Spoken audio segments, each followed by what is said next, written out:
कांग्रेस नेता और विपक्ष के नेता प्रतिपक्ष राहुल गांधी जर्मनी दौरे पर हैं और इस दौरान राहुल गांधी जर्मनी के म्यूनिक शहर में बीएमडब्ल्यू के प्लांट का दौरा किए। बीएमडब्ल्यू और टीवीएस की साझेदारी को भारतीय इंजीनियरिंग का गौरव बताया।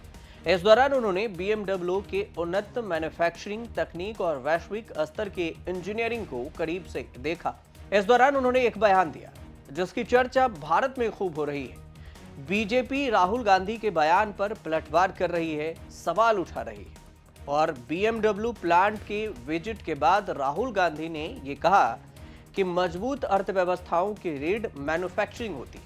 भारत में मैन्युफैक्चरिंग घटती हुई स्थिति में है।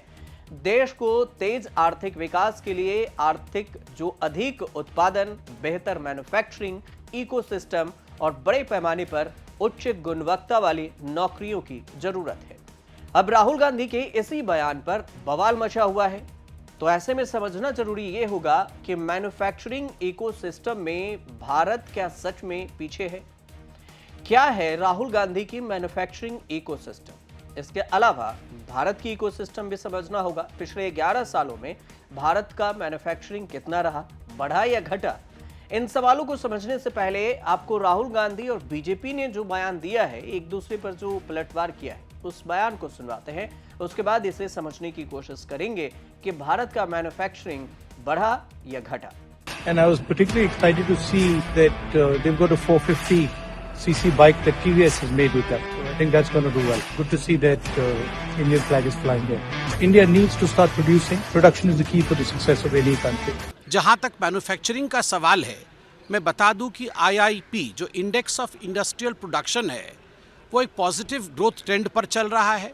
आप सभी जानते हैं कि जुलाई 2025 में जो मैन्युफैक्चरिंग सेक्टर का ग्रोथ रेट था भारतवर्ष में, वो एक रिकॉर्ड 5.4% पे ग्रो कर रहा था और सितंबर 2025 में 4.8% पे ग्रो कर रहा है।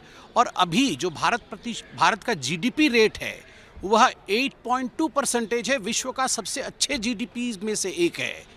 स्वाभाविक रूप से 17% लगभग कंट्रीब्यूशन मैन्युफैक्चरिंग के कारण हो रही है। चाहे पीएलआई स्कीम हो या अन्य स्कीम हो, इन स्कीम्स के माध्यम से मैन्युफैक्चरिंग आगे बढ़ रहा है। मगर राहुल गांधी जी में को इसमें किसी प्रकार का सामंजस्य नहीं दिख रहा है, भारत में अच्छाई नहीं दिख रही है। Rahul and responsibility can never move together. और जब भी देश के बाहर जाते हैं, कहीं ना कहीं सदन का अपमान और भारत का अपमान करके आते हैं। अब राहुल गांधी के इस बयान के बाद सवाल उठने लगा। सवाल ये उठ रहा है कि क्या वाकई में भारत में मैन्युफैक्चरिंग सेक्टर कमजोर हो रहा है या फिर आंकड़े कुछ और कहानी बता रही है। अब आपको एक डेटा बताते हैं। जैसे सरकारी डेटा को समझने से पहले कुछ फैक्ट्स को समझ लेते हैं कि सरकार ने वादे क्या किए थे और अभी तक मिला क्या। इसमें अगर देखेंगे तो सरकार का टारगेट था 25% का, और ये पूरा हुआ क्या? तो इसका जवाब है कि नहीं। भारत के मैन्युफैक्चरिंग सेक्टर को 1970 के स्तर पर खड़ा कर दिया गया। World bank make in India के 2 एम थे: 10 करोड़ मैन्युफैक्चरिंग जॉब, मैन्युफैक्चरिंग को जीडीपी में 25% हिस्सा बनाना। मैन्युफैक्चरिंग में भारत साल दर साल इस हिसाब से देखें तो गिरता ही जा रहा है। भारत में मैन्युफैक्चरिंग 2014 में 17% से गिरकर 13.6 पर 19 में ही हो गया था, लेकिन इतने रफ्तार से नहीं बढ़ी। सरकार और आर्थिक आंकड़ों को अगर देखेंगे तो राहुल गांधी के दावे को सिरे से नकार रही। सरकारी डेटा के मुताबिक देश में इंडस्ट्रियल प्रोडक्शन और मैन्युफैक्चरिंग दोनों में लगातार सुधार देखने को मिल रहा है। ये सरकारी आंकड़े, लेकिन 3 फैक्ट्स को अगर समझिएगा तो इसमें यह है कि मेक इन इंडिया अभियान पर फोकस। इसमें 25 सितंबर 2014 से यह अभियान शुरू हुई। मेक इन जो इंडिया अभियान है उसको मजबूत बनाने के लिए सरकार रणनीति बनाई ताकि पूरा जो हमारा देश है मैन्युफैक्चरिंग की दुनिया में अपना दबदबा बढ़ा सके। कई सेक्टर में फोकस किया गया, जीडीपी ज्यादा वैल्यू ऐड करे, इसमें ऑटोमोबाइल सेक्टर बढ़े, केमिकल्स इंडस्ट्री को बढ़ाया गया।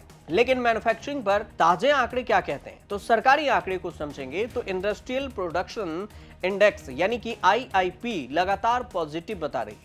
2025 में मैन्युफैक्चरिंग सेक्टर में 5.4% की मजबूत बढ़त की गई। जुलाई 2025 में मैन्युफैक्चरिंग ग्रोथ 5.4%, जबकि सितंबर 2025 में ये 4.8% दर्ज की गई। अक्टूबर में भी इसमें बढ़ोतरी दिखाया गया। मैन्युफैक्चरिंग सेक्टर में पिछले साल के मुकाबले 1.8% की बढ़त देखने को मिली और इस दौरान मैन्युफैक्चरिंग से जुड़े हुए 23 में से 9 इंडस्ट्री ग्रुप पॉजिटिव दर्ज किया गया, लेकिन 23 में से 23 नहीं रहे। मैन्युफैक्चरिंग सेक्टर में मेटल, इलेक्ट्रॉनिक, इसके अलावा कंप्यूटर प्रोडक्शन, इलेक्ट्रॉनिक का सामान, मोटर वाहन, लकड़ी से जुड़े हुए प्रोडक्शन, इन सब में डबल डिजिट में मुनाफा दर्ज किया गया और इन्हीं सेक्टरों की वजह से मैन्युफैक्चरिंग का प्रदर्शन थोड़ा मजबूत रहा। दूसरा फैक्टर अगर इसमें समझेंगे तो 17% से 25 पर और 25 के बाद अटका रहा। भारत 2047 के मिशन पर चल रहा है, महाशक्ति बनाने की दिशा में तेजी से आगे बढ़ रहा है। सकल घरेलू उत्पाद, जिसे जीडीपी कहते हैं, मैन्युफैक्चरिंग सेक्टर की हिस्सेदारी वर्तमान में लगभग 17% से बढ़कर 25% तक पहुंचने का लक्ष्य भारत की तरफ से निर्धारित किया गया है, जो कि 2014 में उतना था, 17 में उतना था और 22 में भी उतना ही रहा। 2025 में भी 25% पर ही, 2013 और 14 में 17% था, 2023 और 24 में तो 15% पर पहुंच गया। टारगेट था 12 से 14% सालाना ग्रोथ का। 2014 के सालाना औसत को देखेंगे तो 5.8% ग्रोथ रहा। तीसरा पॉइंट ये कहता है कि टारगेट 10 करोड़ मैन्युफैक्चरिंग जॉब का था, मिला कितना? 2011 और 12 में 12.6% से ये जो लुढ़क कर 22 और 23 में 11% चला गया। मीडिया रिपोर्ट्स कुछ अन्य फैक्ट्स भी बताते हैं, जैसे 60,000 एमएसएमई पिछले 4 साल में बंद हो चुके हैं। चीन से खरीदारी दोगुनी हुई है। 2014 और 15 में 64 बिलियन था, 2024 में ये बढ़कर 24-25 में 115 के करीब में पहुंच गया। तो टीवीएस, इधर राहुल गांधी की देखें तो टीवीएस मोटर को लेकर जो बात कर रहे हैं, बीएमडब्ल्यू के साझेदारी की बात कर रहे हैं, 2000 यूनिट उत्पाद का एक महत्वपूर्ण मील का पत्थर हासिल किया। भारत जर्मनी के इस सहयोग ने 500 सीसी से कम की मोटरसाइकिल श्रेणी में लगातार नए मानक स्थापित किए और दुनिया भर के जो राइडर्स हैं उसको विश्व स्तर पर इसमें उत्पाद उपलब्धता कराए। 2013 में साझेदारी इसके शुरू हुई और इसके बाद इस गठबंधन ने एक नए क्वालिटी में प्रदर्शन किया, उत्कृष्ट प्रदर्शन किया, देश भर में और ग्लोबल लेवल पर इसको पहुंचाया। यहीं पर आप देखेंगे तो कोटक जो म्यूचुअल फंड की रिपोर्ट ये भी कहती है कि भारत 5वें मैन्युफैक्चरिंग देशों में शामिल हो चुका है। और इतना ही नहीं, चीन के सरकारी अखबार ग्लोबल टाइम्स के दुनिया के टॉप 10 मैन्युफैक्चरिंग देशों के लिस्ट में भारत को 5वें नंबर पर रख दिया है। कोटक म्यूचुअल फंड की रिपोर्ट को अगर देखेंगे तो इसके अनुसार से चीन का मैन्युफैक्चरिंग आउटपुट 4.16 ट्रिलियन डॉलर है और इसके बाद अमेरिका में 2.49 ट्रिलियन डॉलर, इसके बाद जापान की बारी 1 ट्रिलियन डॉलर, जर्मनी में 0.85 ट्रिलियन डॉलर और भारत का 0.78 ट्रिलियन डॉलर के साथ 5वें स्थान पर है। लेकिन ये तो हुई आंकड़ों की बात। अब बात यह है कि राहुल गांधी के बयानों में क्या उनके बयानों को अगर भारत से जोड़कर देखें तो क्या भारत में मैन्युफैक्चरिंग डेवलपमेंट नहीं हुए? तो ऐसा नहीं है कि भारत में मैन्युफैक्चरिंग डेवलपमेंट नहीं हुआ है, लेकिन इतनी रफ्तार से नहीं जितनी होनी चाहिए। मतलब सरकार 2014 में दावे करती है कि हम 17 तक 25% मैन्युफैक्चरिंग ले जाएंगे।